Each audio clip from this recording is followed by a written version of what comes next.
ಜವಾಬ್ದಾರಿಯುತ ಸ್ಥಾನದಲ್ಲಿದ್ದಂಥವರು ಮಾಜಿ ಮಂತ್ರಿಗಳು. ನಾನು ಜಿಲ್ಲಾ ಉಸ್ತುವಾರಿ ಸಚಿವೆ ಆಗಿಬಿಟ್ಟಿದ್ದೀನಿ. ನಾವು ಬರೀ ಹಿಂದೂ ವಿರೋಧಿ ಅಂತಲ್ಲ, ನಾವು ಕೂಡ ಹಿಂದೂನೇ. ನಮ್ಮ ಮುಖ್ಯಮಂತ್ರಿಗಳ ಹೆಸರಲ್ಲೇ ಸಿದ್ದರಾಮಯ್ಯ ಇದ್ದಾರೆ. ನಾವು ಮಹಾತ್ಮ ಗಾಂಧೀಜಿಯವರ ಪಕ್ಷದವರು. ಮಹಾತ್ಮ ಗಾಂಧೀಜಿಯವರು ರಾಮನ ಭಕ್ತರಷ್ಟು ಅಂತ ಇಡೀ ಜಗತ್ತಿಗೆ ಗೊತ್ತಿದೆ. ಇದನ್ನ ಅವರು ಹಿಂದೂ ಮುಸ್ಲಿಂ ಅಂತ ಒಂದು ಮೂತ್ ಕನ್ನಡಿಯಿಂದ ನೋಡೋದನ್ನ ಬಿಟ್ಟು ಬೇರೆ ಸಾಮಾಜಿಕ ಒಂದು ಕಾಳಜಿ ಬದ್ಧತೆ ಇಟ್ಕೊಂಡು ರಾಜಕಾರಣ ಮಾಡಲಿಕ್ಕೆ ಅವರಿಗೆ ಒಂದು ಕಿವಿ ಮಾತನ್ನ ಒಬ್ಬ ಮಹಿಳೆಯಾಗಿ ಹೇಳಲಿಕ್ಕೆ ಬಯಸ್ತೇನೆ. ಇವತ್ತು ಸುನೀಲ್ ಕುಮಾರ್ ಆಗಿರ್ಬೋದು ಅಥವಾ ಹಲವಾರು ಬಿಜೆಪಿಯಲ್ಲಿ ಇರುವಂತ ಹಲವಾರು ಶಾಸಕರು ಈ ಹಿಂದೂ ಮುಸ್ಲಿಂ ಮಾಡಿನೇ ರಾಜಕಾರಣ ಮಾಡ್ಕೊಂಡು ಇಲ್ಲಿವರೆಗೆ ಬಂದಿದ್ದಾರೆ.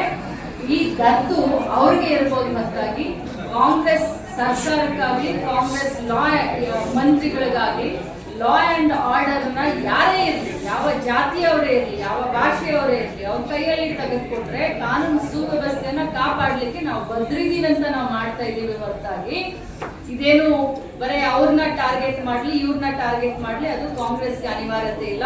ಈ ಅನಿವಾರ್ಯತೆ ಏನಾದ್ರೂ ಜಾತಿ ನೆಲದ ಮೇಲೆ ರಾಜಕಾರಣ ಮಾಡುವಂತ ಅನಿವಾರ್ಯತೆ ಏನಾದ್ರೂ ಇದ್ರೆ ಅದು ಬಿಜೆಪಿ ಅವರಿಗಿದೆ, ಅದು ಸುನೀಲ್ ಕುಮಾರ್ ಅವರಿಗಿದೆ ಅಂತ ಹೇಳಲಿಕ್ಕೆ ಬಯಸ್ತೀನಿ. ಮುಂದಿನ ದಿನಗಳಲ್ಲಿ ಕರಾವಳಿ ಭಾಗದಲ್ಲಿ ಎಲ್ಲವೂ ಶಾಂತಿಯುತವಾಗಿ ನಡೆಯುತ್ತೆ. ನಮ್ಮ ಮೊದಲನೆಯ ಆದ್ಯತೆ ಕರಾವಳಿ ಭಾಗದಲ್ಲಿ ಎಲ್ಲವೂ ಲಾ ಅಂಡ್ ಆರ್ಡರ್ ಸುವ್ಯವಸ್ಥೆ ಚೆನ್ನಾಗಿರ್ಬೇಕು ಅಂತ.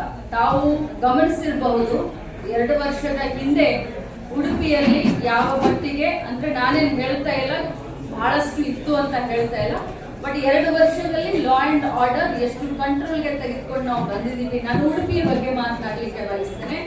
ಅದು ಇಡೀ ಉಡುಪಿಯ ಜನರಿಗೂ ಗೊತ್ತಿದೆ, ಇಡೀ ರಾಜ್ಯದ ಜನರಿಗೂ ಗೊತ್ತಿದೆ.